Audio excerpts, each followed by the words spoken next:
Assalamualaikum warahmatullahi wabarakatuh. Halo semua yang sedang menyaksikan video ini. Perkenalkan nama saya Rangga Mukti Suara dengan NPM 22106312 527. Oke, semuanya yang sedang menonton video kali ini, setelah kemarin saya membahas tentang bank konvensional, bank digital, lalu ada layanan forex ya.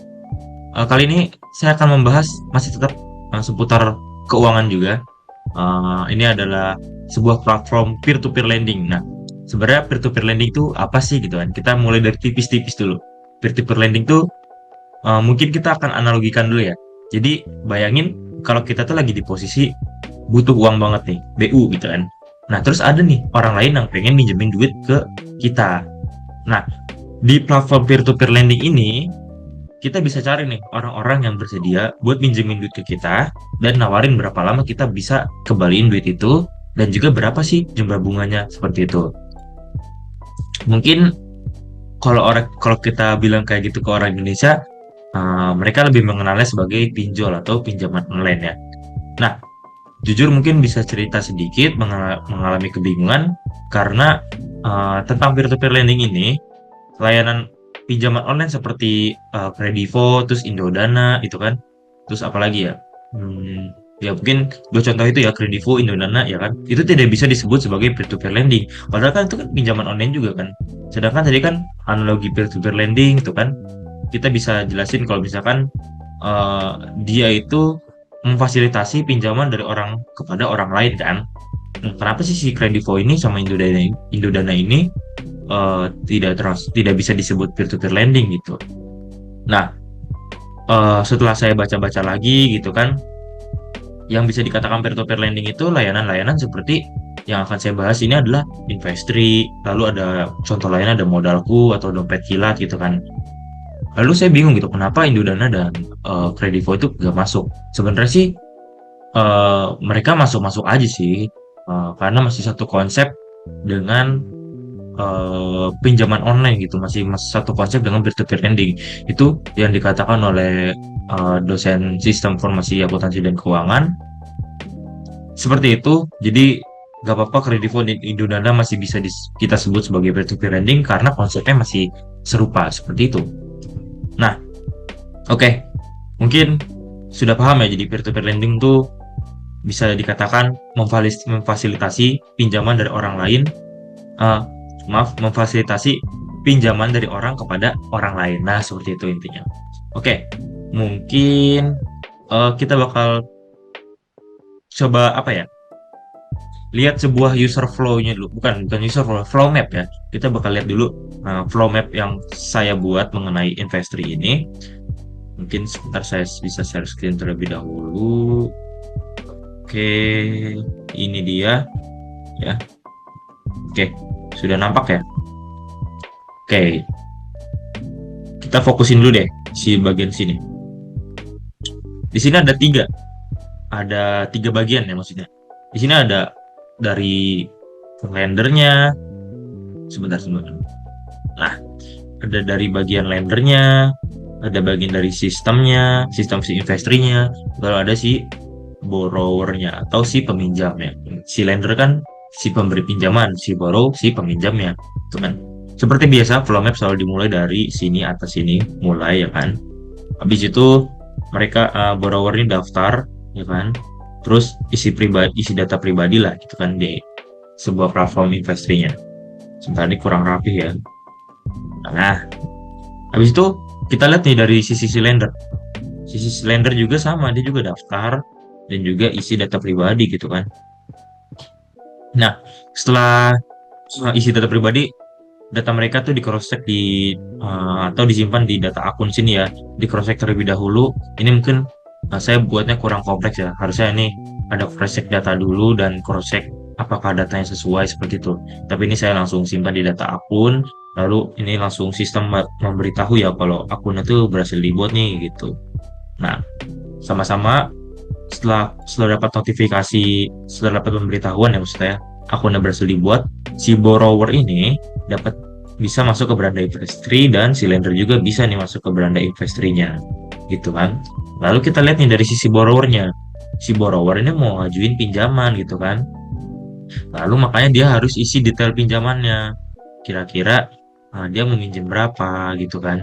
Lalu ya saya tahunya mungkin cuma sebatas itu, dia mau minjem berapa, dan mungkin ada ya persyaratan lainnya, dia mungkin harus eh, mau ngembaliin berapa lama, seperti itulah ya kurang lebih.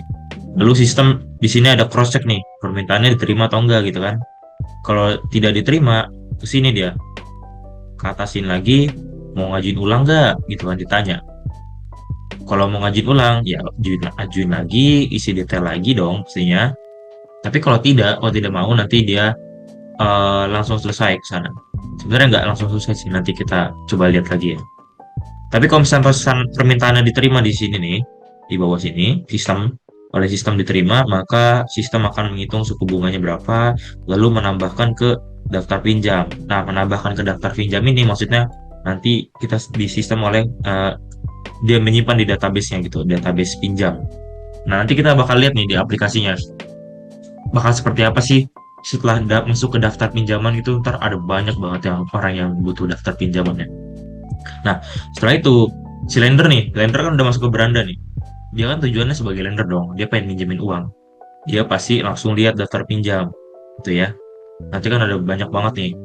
Nah, si borrower kan udah masuk nih ke daftar pinjam gitu, yang tadi ya, yang permintaan ajuan peminjaman itu udah masuk nih ke data. Nah, si lender ini mau lihat nih datanya gitu kan. Terus si lender ini milih pinjamannya, ya kan? Udah milih, dia baru ajukan penawaran.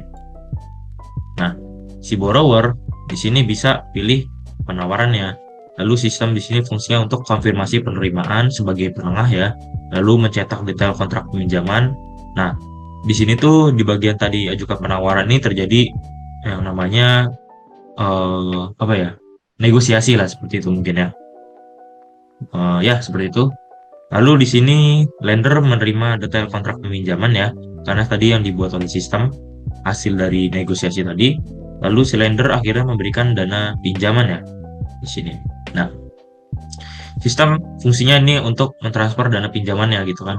Tapi dia juga sekaligus mencetak informasi pelunasannya gitu. Jadi ini tuh kayak invoice atau stroke-nya atau resepnya gitu. Si borrower, si borrower ini langsung nih nerima dana dan informasi pelunasannya gitu kan. Lalu dia membayar angsuran sesuai jadwalnya gitu. Jadi dia bayar sesuai jadwal. Oke, kita geser dulu sebentar. Nah, ya. Tadi kalau misalkan kita nggak mau ajukan ulang nih. Berarti kan kita tidak kan di sini. Nah, di sini langsung selesai, ya kan? Sedangkan tadi ketika si borrower sudah membayar angsuran sesuai jadwal, ya kan? Si sistem akan terus mengelola dana dan jadwal angsuran seperti itu ya. Oke. Terus lender nih bakal nerima pembayaran angsurannya gitu kan. Lalu si lender bisa melihat status dan informasi pinjaman di sini. Si lender itu bisa mantau gitu kan. Nah, di sini fungsi sistem lagi-lagi sebagai penengah, dia menyediakan laporan dan pembaruan pinjaman. Jadi tidak ada miskomunikasi gitu. Mereka terus memberikan informasi laporan seperti itu. Lalu akhirnya si borrower menyelesaikan pinjamannya gitu kan. Lalu sistem mengakhiri pinjaman dan memberikan laporan akhirnya seperti apa. Sama si lender menerima laporan akhir juga, dan harusnya di sini si borrower juga menerima laporan akhir gitu. Laporan akhir. Kalau di sini si lender ini menerima pelunasan pinjamannya. Terus harusnya di sini tuh mereka sama-sama mendapat laporan akhir gitu. Oke, mungkin segitu aja sih yang bisa dieksplor ya dari Investri, yang bisa digambarkan, maaf ya, bisa digambarkan dari sebuah sistem Investri. Ini sebenarnya tidak kompleks ya, bukan user flow terus. Ini flow map, ini kurang kompleks, tapi setidaknya gambarnya kayak gitulah ya. Jadi nanti saya akan coba gambarkan di bagian sini nih ya, kenapa masuk ke daftar pinjam, terus si lender bisa lihat gitu kan, di sini ada database-nya. Jadi kita akan coba lihat ya. Oke, saya mungkin ganti share screen dulu ya. Sebentar, kita ganti share screen ke bagian Investri.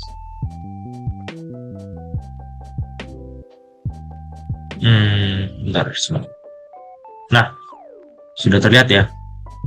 Oke, mungkin kita lihat-lihat dulu nih di sini di beranda Investri. Di sini saya sudah punya akun ya, tapi belum terverifikasi. Iya, belum terverifikasi karena sebenarnya pengalaman buruk saya sih mendaftar forex, mendaftar eh, akun-akun dari sebuah platform-platform tuh terjadi kerepotan ya karena suka terkadang di kontak gitu ya atau di kontak via nomor telepon atau WhatsApp gitu. Jadi sedikit merepotkan. Lalu di sini kita bisa lihat ini sebuah profilnya doang, kita bisa kenalin investor itu seperti apa. Ini bisa dilihat sendiri. Lalu di sini ada keunggulannya ya. Keunggulan dari segi pendanaan. Di sini ada imbal hasil atraktif hingga 20% PA atau per tahun ya. PA itu kalau tidak salah singkatannya per annum. Ya, per annum kalau tidak salah. Oke, lalu dari segi pendanaan risikonya terukur, lalu prosesnya mudah ya kan. Pendanaan mulai dari 10 juta besar lumayan besar ya. Lalu dari segi pinjaman gitu kan. Biayanya terjangkau mulai dari 0,9% per bulan. Transparan, ya dong pastinya transparan. Karena oh iya, kalau tidak salah di Investri ini dia mengutamakan transparansi gitu. Jadi baik lender, borrower, dan pihak investor itu sama-sama merasa nyaman gitu menggunakan layanan ini dan platform ini. Karena dia yang di bagian transparan dia yang tekanin gitu. Lalu di sini ada prosesnya mudah dan cepat ya, tanpa jaminan aset tetap. Sini. Oke, saya clear dulu. Oke, di sini ada portofolio, jumlah fasilitas pinjaman sejak berdiri udah 22,56 triliun ya kan. Nilai pinjaman yang tersalurkan udah 14,41 ya. Ini sejak berdiri juga. Berdiri. Lalu nilai pinjaman lunas sejak berdiri lunasnya udah 13,15 triliun ya kan. Nilai pinjaman yang outstanding ada 481,28 miliar gitu kan. Nah, ini dia jumlah borrower sejak berdiri yaitu ada 89.253. Sedangkan jumlah borrower yang aktifnya cuma 41.029. Ini pastinya sisanya ini ingin mencoba-coba. Ini mencoba cari tahu mungkin ya. Sebuah sistem investor itu seperti apa. Jadi makanya aktif tuh hanya 41.000. Nah, ini sedangkan di si pinjaman yang tersalurkan itu udah terselesaikan itu udah 86.500 sekian. Lalu nilai pinjam yang tersalurkan udah 1,67 triliun. Wow, keren. Ini jumlah pinjaman yang lunas ya udah segini. Rata-rata tingkat imbal hasil, apalagi nih? Rata-rata waktu pinjaman terdanai ya. Lalu jumlah pinjaman untuk didanai ada 26. Oke, kita lihat di bawah lagi ada apa ya? Oke. Nah, ini dia mungkin ya. Kenapa ya ini salah satu yang harus di cross check mungkin ya. Telah berizin dan diawasi oleh otoritas jasa keuangan, ini udah pasti sih. Kalau misalkan ini nggak ada, ya istri nggak akan digunain oleh orang lain gitu kan. Ya orang nggak ada OJK-nya gitu kan. Mana orang mau percaya tanpa ada izin dari OJK seperti itu. Nah, ini anggota terdaftar dari Vintage Indonesia dan Asosiasi Vintage Pendanaan Bersama Indonesia. Oke, mungkin langsung aja ya. Kita ke tampilannya, kita ke dashboardnya. Oke, mana nih udah buat? Bentar ya. Mungkin sedang error. Kita tunggu sebentar sampai dashboard terbuka ya. Nah, ini dia sudah berhasil masuk ya. Tadi sedikit error, bukan sedikit sih, lumayan lama error ya. Harus di refresh dulu tadi. Di sini ada fitur pinjaman dan reksadana ya. Mungkin kita akan explore di bagian pinjaman terlebih dahulu. Dan di bagian pinjaman juga ada banyak lagi fitur-fiturnya, ada rekap, daftar pinjam, portofolio ya kan. Nanti kita akan bahas satu. Pertama kita bahas tentang rekap dulu ya. Di bagian rekap di sini ada, nah ini dia saya belum verifikasi ya, belum registrasi. Ini masih eh belum ya belum terverifikasi lah intinya. Lalu bentar. Di sini ada rekap ya. Di sini ada rekap. Bagian rekap ini ada dana cash in hand ya kan. Ada total akun, ada total imbal hasil bersih dan ada banyak lagi di bawahnya. Mungkin kita bahas dulu tentang dana cash in hand.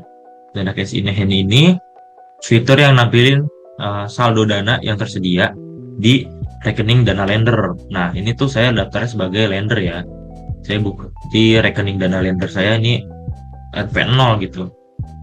Nah, saldo di sini ya dapat digunakan untuk melakukan pendanaan pinjaman gitu. Oke, sebentar. Lalu di sini ada total akun. Total akun di sini adalah menampilkan jumlah total akun lender yang dimiliki. Di sini saya kurang tahu juga ya, belum explore karena belum coba-coba kenapa total akun di sini bentuknya RP0 gitu. Sedangkan pengertian total dari total akun itu adalah menampilkan jumlah total akun lender yang dimiliki gitu. Mungkin kita bisa lihat di bagian pengertian di sini. Mungkin ini ada error lagi ya setnya. Oke, nggak apa-apa. Kita skip aja. Langsung ke total imbal hasil bersih. Jadi di sini total imbal hasil bersih ini menampilkan total imbal hasil bersih yang diterima oleh lender dari pendanaan pinjam. Jadi totalnya berapa nih gitu? Yang diterima oleh kita, oleh saya kan sebagai lender di sini. Yang diterima oleh saya dari pendanaan pinjaman gitu. Jadi pendapatan mungkin singkatnya pendapatan kita mungkin ya, total imbal hasil bersihnya. Terus dalam pendanaan di sini total ini menampilkan fitur ini nampilin total jumlah pinjaman yang sedang didanai oleh lender gitu. Totalnya 0 karena saya nggak minjemin kemana-mana. Lalu pendanaan yang aktif ini nampilin total jumlah pinjaman yang masih aktif didanai gitu. Oke, lalu pengembalian terlambat ya. Ini ada fitur yang nampilin total jumlah pinjaman uang yang mengalami keterlambatan pembayaran ya. Atau ya kelewat deadline lah istilahnya. Lalu kita hapus dulu. Lalu ini ada pengembalian terdekat ya. Karena saya nggak ada, jadi kita nggak bisa lihat ya. Jadi pokoknya di sini tuh fitur di sini tuh pastinya nampilin pengembalian mana yang jatuh temponya dekat gitu. Seperti itulah kurang lebih. Oke, ini udah habis ya. Kita sekarang ke daftar pinjam. Nah, di sini yang tersedia ada 31 ya. Yang udah terpenuhi ada 13 di sini, kan? Ini hanya sebuah filtering aja ketika kita mau mencari kayak tadi ya di flow map ya. Lender itu pengen mencari orang yang kita dana itu seperti apa gitu. Terus kita cari nih kriteria di sini gitu. Apakah tipe produknya itu buyer financing atau working capital term loan gitu. Terus kita lihat tingkat resiko kita mau seberapa gitu. Kita kita pilih aja sesuai dengan keinginan kita gitu. Lalu nilai pinjamnya mau di bawah 100 juta atau di atas 1 miliar gitu kan. Jangka waktunya nih kita tentuin mau di bawah 60 hari atau di atas 120 hari gitu kan. Kita tentuin di sana. Nah, ini ada tersedia 31 di sini kan. Ini cuma nampilin sekitar 10 aja. Ini 10 dari 31 karena masih ada slide lagi di bawahnya. Jadi inilah daftar peminjamnya ya. Ini jumlah peminjamannya sebesar 3 juta. Ini katanya ini mau langsung pelunasan sekaligus tuh. Jatuh temponya 10 Februari 2024. Jangka waktunya berarti 60 hari gitu kan. Mungkin seperti ini, saya mau yang cari yang jangka waktunya di atas 120 hari. Nah, ini jumlah pinjamannya 8 juta, pelunasan sekaligus. Jatuh temponya 9 Juni 2024, jangka waktunya 180 hari gitu kan. Sisa pendanaannya ini 7 juta lagi katanya. Jadi udah ada yang danain sejuta mungkin ya. Saya juga kurang tahu. Nah kalau misalnya saya buka nih harusnya nggak bisa karena, nah kan, ini nggak bisa ya karena saya nggak, akunnya nggak ada gitu. Bukan nggak ada sih, belum terverifikasi. Oke, kita lihat dulu. Ya gitu tuh bisa terlalu explore di sini ya, karena terbatas akunnya. Oke, inilah yang bisa kita pinjamkan sebagai lender ya. Tadi yang saya jelasin di Plump juga, setelah si borrower itu tampilin ini nih berhasil disetujui oleh sistem nih buat buat daftar pinjam ini, ya kan? Nanti kan saya milih di sini di bagian sini. Akhirnya saya milih mana yang mau saya danain gitu kan. Misalkan ini deh, ini tentang apa ya? Ini tentang, kurang tahu juga sih. Deskripsinya teh tentang PO atas pembelian pakan dari PT Multidaya Teknologi Nusantara, ini buat PT berarti. Oke, gitu. Jadi si lender ini bisa lihat dari setelah kita ketika sebagai borrower ini udah berhasil gitu di cross check oleh sistem, berhasil untuk melakukan pinjaman gitu. Nah ini yang udah terbayar kan ya. Ini udah dia mintanya 7 juta, dia jumlah yang pengen dipinjamnya 7 juta gitu, jatuh temponya tuh 10 Februari 2024. Tapi per berapa nih? Tanggal berapa sekarang? 12 Desember. Per 12 Desember aja dia udah terdanai full gitu kan. Pendanaannya telah selesai. Tingkat resikonya 12% per tahun di sini. Oke, kita next aja kali ya supaya cepat. Nah ini portofolio belum tahu juga apa yang akan ditampilkan karena eh apa ya? Mungkin ini portofolio itu track record kita ya mungkin ya. Jadi di sini ada status pendanaan, semua pendanaan kah atau yang dalam pendanaan gitu. Jadi misalnya kita seorang lender kan pasti nggak cuma minjem ke satu doang dong. Pastinya kita punya banyak uang dan ada yang lagi aktif, ada yang kita lihat ada yang udah selesai gitu kan, ada yang lagi dalam pendanaan gitu. Kayak gitu-gitu. Nanti mungkin semua tampil di sini. Tapi saya tidak bisa contohin ya karena tidak ada juga sih akunnya yang sudah terverifikasi dan juga sudah pinjemin banyak itu. Nah ini kalau mutasi ini mungkin ini saldo saldo akun kita sih. Ya dana cash in tadi ya, total saldo kita yang bisa kita pinjamin. Oke, tambah dana emang dari tadi tidak bisa diklik kan tambah dana ini. Mungkin sedang error. Kita balik ke kita coba ke reksadana. Nah ini juga reksadana belum dapat membuka laman ini karena eh akses ini hanya dilakukan oleh lender aktif ya. Sebenarnya saya berarti kurang aktif sebenarnya. Oke, mungkin itu aja sih yang bisa di share dari investor ini ya kan. Seputar itu aja, mungkin nggak banyak juga sih karena saya sendiri juga tidak pernah pakai investor ya untuk melakukan pinjaman seperti itu. Saya pernahnya menggunakan mungkin Indodana, Kredivo itu sebagai pinjaman, misalkan pinjaman barang-barang yang mungkin mahal gitu. Tapi kan itu kan tidak seperti investor yang dia itu sebagai penengah. Investor ada borrower, ada lender gitu. Dia sebagai penengah antara borrower, ini investor, ini si lender gitu kan. Dia jadi penengahnya di sini. Dan kalau Kredivo atau Indodana dia tuh langsung kan, ini Kredivonya, ini kita langsung berhubungan kita sama Kredivo seperti itu. Bedanya ya investasi sama Kredivo gitu. Oke mungkin itu saja ya. Sudah banyak juga sepertinya. Mungkin ada yang kurang-kurang saya jelaskan, mohon dimaafkan karena mungkin keluar dari apa yang kemampuan saya atau pengetahuan saya. Jadi mohon maaf jika ada kekurangan atau kesalahan kita. Sekali lagi terima kasih yang sudah menonton video ini. Assalamualaikum warahmatullahi wabarakatuh.